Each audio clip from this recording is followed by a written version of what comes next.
Iran की औरतों ने विद्रोह में हटाया हिजाब। 22 साल की लड़की की मौत नैतिक पुलिस है निशाने पर।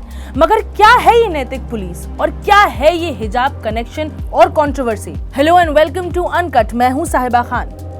दोस्तों, एक किताब में मैंने पढ़ा था जिसका नाम है रीडिंग ललिता इन तेहरान।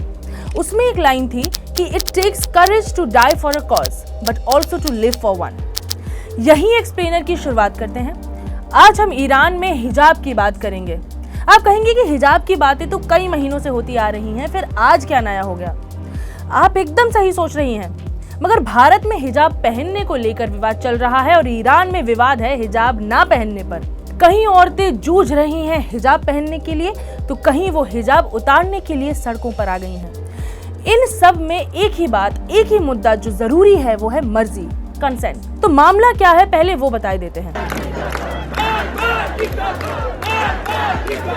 दोस्तों, वेस्टर्न ईरान में सैटरडे को कई महिलाओं ने सड़कों पर उतरकर 22 साल की महिला महसा अमीनी की मौत के विरोध में अपना हिजाब उतार दिया।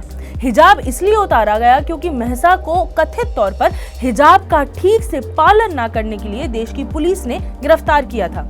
फिर पुलिस ने उन्हें पीटा भी और इस वजह से कथित तौर पर उनकी मौत हो गई। कई वायरल वीडियोस में आप देख सकते हैं कि महसा के होम टाउन सागेज में प्रदर्शनकारी महिलाएं अपने अपने हिजाब उतार रही हैं और चिल्ला चिल्ला कर कह रही हैं कि डेथ टू डिक्टेटर। दरअसल अमीनी अपनी फैमिली के साथ वेस्टर्न कुर्दिस्तान से तेहरान ट्रैवल कर रही थी जब उन्हें वहां की मॉरल पुलिस ने पकड़ लिया, ये कहते हुए कि वो सही से हिजाब नहीं बांधे हैं और उन्होंने ईरान में महिलाओं के लिए हिजाब के रेगुलेशंस का उल्लंघन किया है, वायलेशन किया है। कहा जा रहा है कि उन्हें एक पुलिस वैन में ले जाया गया और मारा गया। फिर उनकी फैमिली को बताया गया कि उन्हें कसरा हॉस्पिटल ले जाया जा रहा है, जहां उन्हें आईसीयू में शिफ्ट किया गया। पुलिस के मुताबिक हार्ट अटैक से उनकी मौत हुई है, मगर घर वाले ये मानने को कतई तैयार नहीं है। उनका कहना है कि महसा अच्छी खासी थी जब उन्हें गिरफ्तार किया गया। यहाँ तक कि उनके परिवार को भी ये कहा गया कि अमीनी को री एजुकेट करने के बाद उन्हें छोड़ा जाएगा। अभी री एजुकेशन माने उन्हें सबक सिखाकर, उन्हें बताकर कि ईरान में हिजाब कितना जरूरी है, औरतों के लिए कितना जरूरी है, वो समझाकर उन्हें वापस उनके घर छोड़ दिया जाएगा। ईरान की मॉरल पुलिस यानी कि नैतिक पुलिस क्या है, वो थोड़ा समझाई देते हैं। तो ईरान में 1979 में आया इस्लामिक रेवोल्यूशन। ईरान में बना मर्दों और औरतों के लिए एक ड्रेस कोड कि सब महिलाएं हाथ और शक्ल के अलावा सब कुछ ढककर रहेंगी, सर भी हमेशा कवर्ड रहेगा। मर्द भी टखनों तक यानी कि एंकल्स तक सब कुछ ढककर रहेंगे।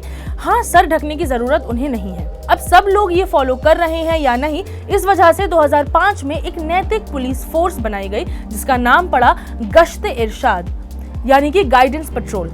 इनका काम है उन औरतों और आदमियों, मगर खास करके औरतों को गिरफ्तार करना जो ईरान का बताया गया ड्रेस कोड फॉलो नहीं करती हैं। अभी तक किसी को नहीं पता है कि इस नैतिक दस्ते में कितने ऑफिसर्स हैं, मगर ऑब्जर्वर की वेबसाइट पर जाएंगे, एक आर्टिकल पढ़ेंगे तो वो बता रहे हैं कि 2013 से 14 के बीच उस पुलिस ने 2,70,000 गिरफ्तारियां की हैं और करीब 20 लाख औरतों को उनकी गलत हिजाब पहनने पर नोटिस जारी किया है।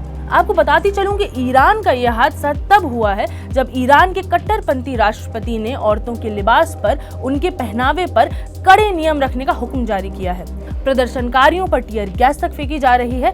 ऐसा प्रदर्शन देखते हुए ईरान की सरकार ने इस मामले में इंक्वायरी बैठाने की बात तो कही है, मगर पुलिस ने अपने वर्जन को जस्टिफाई करने के लिए भी एक वीडियो जारी किया है। तो ये है पूरा मामला।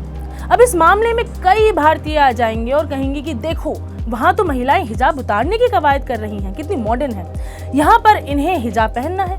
उनसे मैं यही कहना चाहती हूँ कि ये मसला है पहचान का, अपनी आइडेंटिटी का, अपने हक और अपनी मर्जी का। जिस तरह भारत में हिजाब राजनीति का हिस्सा बन गया है, उसी तरह ईरान में भी उसे हटाना अपनी पहचान का हिस्सा बन गया है। हिजाब पहनना और उतारना ये दोनों ही काफी पॉलिटिकल और पर्सनल सिंबल्स हैं। इसमें कहने का मतलब यह है कि अगर हमारी आइडेंटिटी हिजाब पहनने से ही है या फिर हिजाब उतारने से ही है तो है। हम अपनी आइडेंटिटी असर्ट यानी कि उस पर जोर देने के लिए हिजाब पहन भी सकते हैं और हिजाब उतार भी सकते हैं। हम और आप नहीं बता सकते किसी को कि वो कैसे खुद को एक्सप्रेस करे। और 21वीं सदी में ये बात इन बड़े देशों की बड़ी सरकारों को समझाने की जरूरत तो होनी भी नहीं चाहिए। इसी थॉट के साथ मैं आपको छोड़कर जाती हूँ। सोचिए कि आज भी क्यों जरूरत पड़ती है औरतों को अपनी मर्जी, अपनी चॉइसेस दूसरों को जस्टिफाई करने की। फिलहाल मुझे दे इजाजत। मैं हूं साहिबा खान और आप देख रहे हैं अनकट।